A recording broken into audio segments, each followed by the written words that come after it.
The destroyer बोलते हैं और बोलते हैं कि जब उनका तीसरा नेत्र खुलता है तो सब तबाही ला देता है। तो क्या सच में इतनी तबाही होती है शिव जी के सिर्फ थर्ड आई के खुलने से? सबके अंदर तबाही होती है जब इसका तीसरा नेत्र खुलता है। तीसरा नेत्र एग्जैक्टली क्या कि तीसरा नेत्र जब आपका खुलेगा ना, तो आपके अंदर विनाश होने लगेगा। काम का, वासनाओं का, तृष्णा का, भय, इन सब चीजों का नाश होने लग जाएगा। और जब इन सब चीजों का नाश होने लग जाएगा तो आप एक दिव्य अनुभूति करेंगे और आप ऊपर उठते चले जाएंगे। लोगों ने ना एग्जैक्टली इसका मीनिंग सिर्फ इतना बोल दिया कि विनाश। विनाश किस चीज का? आप मुझे एक बात बताइए, मेरा आपसे एक सवाल है, बहुत छोटा सा, ऑडियंस को कैसे समझ में आएगा मुझे पता नहीं, कि एक बहुत सुंदर घर बनाया आपने, बहुत सुंदर घर बनाया, और वो बहुत सुंदर है, ठीक है, तो क्या आप उसको तोड़ दोगे? नहीं। ऐसे ही भगवान शिव ने सृष्टि की रचना की, विनाश के लिए नहीं की।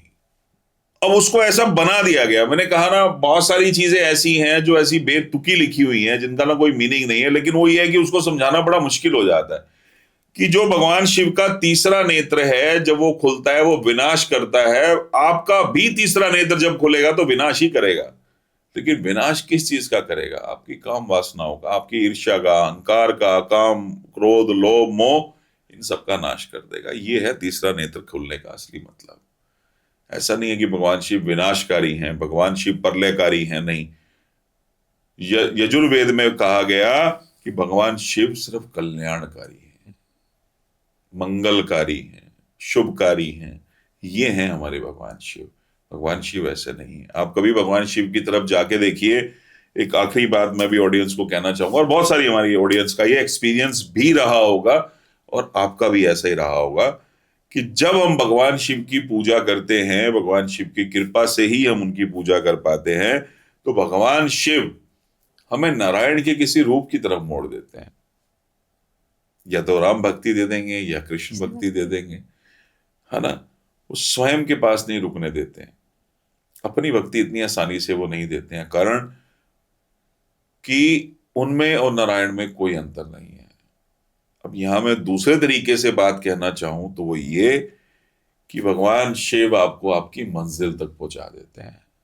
एक भगवान शिव ही हैं जो आपको आपकी मंजिल देते हैं, कि जब आप भगवान शिव की पूजा कर रहे हो, उनकी आराधना कर रहे हो, आपका समर्पण है, आपका भाव है, आपका प्रेम है, तो भगवान शिव आपको प्रभु श्री राम की तरफ मोड़ देंगे। उनको पता है कि वही आपको मोक्ष दे सकते हैं। वो आपको कृष्ण की तरफ मोड़ देंगे, भगवान श्री कृष्ण की तरफ, कि उनको पता है आपको वहीं से मोक्ष मिल सकता है। वो आपको राधा रानी की तरफ मोड़ देंगे, उनको पता है आपको वहीं से मोक्ष मिल सकता है। इस दुनिया में अगर कोई मंजिल देता है तो वो सिर्फ भगवान शिव हैं। भगवान शिव कल्याणकारी हैं, शुभकारी हैं, मंगलकारी हैं। भगवान शिव विनाशकारी नहीं है। विनाश वो करते हैं आपकी काम वासनाओं का, ईर्ष्या, अहंकार, इनका नाश करते हैं। इसलिए उनको डिस्ट्रॉयर बोला जाता है। हाँ, डिस्ट्रॉय किस चीज का? आप किसी चीज का तो करोगे ना। जी। डिस्ट्रॉयर कहा गया उनको, मैं ये नहीं कह रहा, लेकिन किस चीज का? हमारे अंदर की जो जैसे ही आप भगवान शिव की तरफ समर्पित हो जाओगे ना, जैसे ही आप समर्पित हो गए, धीरे धीरे आपका अहंकार चला जाएगा, ईर्ष्या चली जाएगी, क्रोध चला जाएगा। लेकिन कब? जब साधनों से मुक्त होकर, जब साधनों से आप मुक्त होकर सिर्फ शरण लोगे ना, सच्चे शरणागति हो जाओगे, उस दिन आपके अंदर ये सब विनाश होना शुरू हो जाएगा। एक बार नारद जी आए धरती पे और राम जी से मिलने के लिए, और हनुमान जी पहरा दे रहे थे। तो उन्होंने कहा कि मुझे राम जी से मिलना है। तो कहाँ है राम जी? उन्होंने कहा वो अपने कक्ष में है और वो अपनी बही लिख रहे हैं। बही खाता होता है, वो लिख रहे हैं।